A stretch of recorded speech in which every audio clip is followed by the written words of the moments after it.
Hello, Carmel, and welcome back to CHTV's EShows. My name is Sami Magee. Today we're here to deliver you the latest in Carmel news, sports, and entertainment, so let's get started. I'm Lexi Amore. Thanks for joining us. We hope you're all having a great week. Now let's get into the show. COVID-19 cases in the United States continue to rise as we hit 1 million confirmed cases on Tuesday. That's nearly a third of the global numbers. On top of this, the death toll is the highest it's been as well, reaching more than 57,000 fatalities. Governors and the president are making plans for reopening states, but are receiving controversial feedback, as people have criticized the rush they are to reopen everything. Amid the COVID-19 chaos, the United States military is having a difficult time containing the virus. The USS Kidd alone has 67 confirmed cases out of more than 300 crew members. It is now the second ship to be sublined due to coronavirus cases. As of Tuesday morning, the Army has almost 1,000 cases and the Air Force has more than 350. It is extremely important that we are all thinking about other people during this time and how our actions affect not only the people around us, but also those on the other side of the world. In local news, Carmel is deciding to take advantage of the empty roads during our stay-at-home order to try and finish 3 roundabout projects. The city is going to finish paving the intersection at Main Street and Guilford Road while making a new roundabout at Carmel Drive and Pennsylvania Street. Additionally, raised crosswalks will be built at Rangeline Road and Carmel Drive. After President Donald Trump let everyone know that he will be leaving individual states responsible for COVID-19 testing, Indiana decided it would be best to respond quickly. As a result, Indiana has decided to open 20 coronavirus testing sites in National Guard armories around the state next week. According to Dr. Lindsay Weaver, the Chief Medical Officer at the Indiana Department of Health, by midday that day, there will be 50 sites set up around the state. According to Dr. Weaver, this will give us an opportunity to do nearly 100,000 tests a month initially and test 30,000 Hoosiers a week when all sites are open. Now over to Garrett Drake with your sports update. Good morning, Greyhounds. This is Garrett Drake with your CHTV Sports Update. We're all missing sports right now, but you can relive the glory of this year's football season this weekend. It's a Week 3 blast from the past and a state finals preview with the re-airing of the Carmel Center Grove game from back in September. Fans can check out this game on MyNDTV and the ISC Sports Network Saturday at 7 p.m. Speaking of football, last week I got the chance to interview Colts radio announcer Matt Taylor to get some insight on the new look roster for the 2020 season. Let's take a look. All right, so for this episode of CHTV Sports, we are going to be doing an interview talking about the upcoming season for the Indianapolis Colts, and this next guest that's joining me is an expert on the Colts. He is actually the voice of the Colts on the radio. Matt Taylor joining us via the phone. Thank you for joining us today, Matt. Hey, I'm doing well, guys. How are you? All right. So before we start, I just want to ask you a quick question. Being from Indiana, what have the past couple years been like for you personally, calling the games with Jim Sorgi in the booth?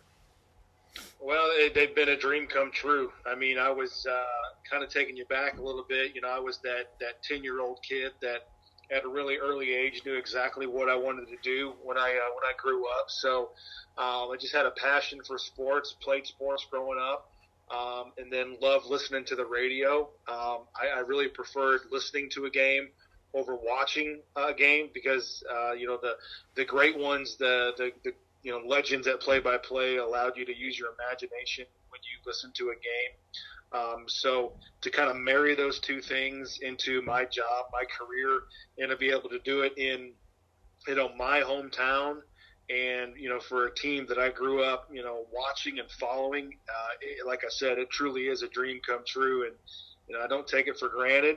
It's a huge responsibility, but it's something that, I have – very much in the last 2 years, I've had pinch me type moments when I'm able to call a game and bring a big moment in a Colts season to hundreds of thousands of people listening, around Central Indiana, but nationwide with streaming and everything that goes into it. So it is a blast, and it beats having a real job, is what I always say. I agree with that 100%. And I will say, like many Hoosiers, we all grew up listening to Bob Lamey on the radio. And that was a highlight for most people's Sundays. And let me just say, you've done a fantastic job in addition to that, and listening to you is just as good as listening to him was. All right, so first up, we've got DeForest Buckner, who we traded our first-round pick with to acquire from the 49ers. And I really like him because he's a young force in the middle who's yet to reach his prime. And I also listened to your appearance on the Docket Show, as I mentioned. And while you guys were discussing the Raider game, you talked about how much the run defense struggled in the first quarter of the season last year. And that was an issue that really seemed to linger. Guys like Derrick Henry, who went for $150 against the Colts in Indy last year, are going to be a force in the division for years. And then they also brought in Sheldon Day, who was teammates with DeForest in San Francisco, so I like that acquisition as well. What do you have to add about DeForest? Yeah, I mean, I agree with you in terms of a guy that's got a lot of upside, still young, is right now about to enter his prime, 26 years old.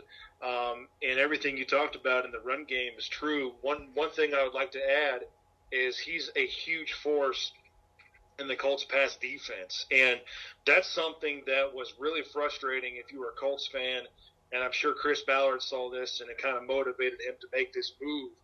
I mean, so many times last year I've got this visual image in my head on a quarterback would drop the throw, he'd be in the pocket, the Colts would get a pretty good push off the edge, but a quarterback would just step up into the pocket because there was no interior pressure from the Colts last year, and he was able to complete passes down the field. I mean, last year the Colts allowed 70% completion percentage to opposing quarterbacks, and that's the second year in a row that's happened. And then moving on to the offensive side of things, we bring in a Pro Bowl fullback in Roosevelt Nix. And many people may not remember this, but he was actually lead blocking for Le'Veon Bell when he was doing his thing over in Pittsburgh. And I know you talked to Roosevelt personally. What all did he have to say about coming to Indianapolis? Yeah, he's just excited. I mean, he's a guy that just loves football and is not taking anything for granted because, he was a stud defensive tackle in college at Kent State, one of the best in the MAC. And, just didn't have what it took to translate to the NFL at that position, but was just a pretty good athlete, still loved football, was a pretty good football player, organically. So he, decided to make the switch at his pro day and was kind of just coming out of college as an athlete and decided to give fullback a shot. And, it was an undrafted guy and stuck in the NFL with the Pittsburgh Steelers and became, as you said, one of the best in the league, was a Pro Bowler in 2017 and, just relished the chance to just get on the field because for a while there, he was out of football. And so just any chance to get back in is something that he doesn't take for granted. And he'll do anything. He's one of those guys who just, relishes doing the dirty work. All right, Matt, I think that's all I've got. I'd like to thank you again for joining me in this interview. It was great to get to pick your brain about the Colts free agency moves and your rise to getting in the position that you're at now, and I really appreciate your time. Yeah, my pleasure. Call anytime. Thank you. All right, have a good day.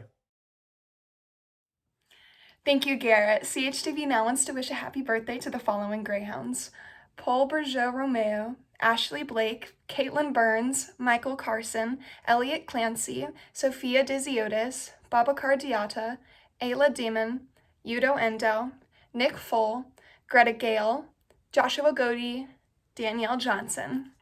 Grace Cooey Kendall, Danny Lamar, Anna Lozen, Joe Matsumoto, Jenna Ustoni, Tally Seitz, Javaria Shakuri, Heath Shaner, Kylie Shaner, Tamara Smith, Anika Tokai, Gannon Tubbs, and Michelle Wan. Happy birthday, guys. Now over to Brooke Zurcher with our lifestyle update. Hey Carmel, I'm Brooke Zurcher here with your lifestyle news. Listen up, current CHS freshmen, sophomore, and juniors. This week you have a chance to cast your vote for student body president and speaker of the House. Let's hear what they have to say.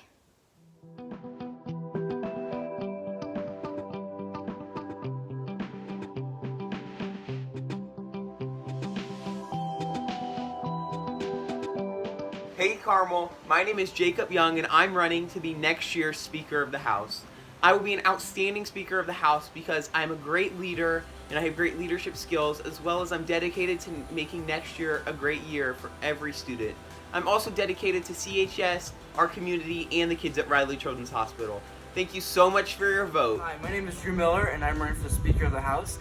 Why I'm running is because I love Riley Hospital for Children. I want to make a big impact this upcoming year with our community.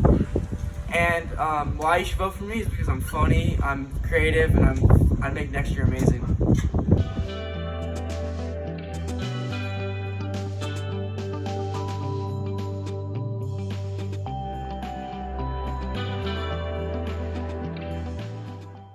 Hi everyone, I've been a member of the Senate since my freshman year, and I am running for student body president because not only do I want to get the student body more involved with our events, but I also want to work with administration to make real positive change for us students at CHS. So if you want that too, vote for Bradley Snyder. Hey everyone, I'm Julia Heath and I'm running to be next year's student body president. I'm currently a 3-year member of Senate and I also hold the title of student body vice president, so I have the experience and knowledge. I know what it takes to be successful in this role. With that being said, I want to implement changes and make sure that we take a more structured approach to our events next year while also making it very memorable for our entire CHS family. With that being said, make sure you vote Julia Heath for student body president.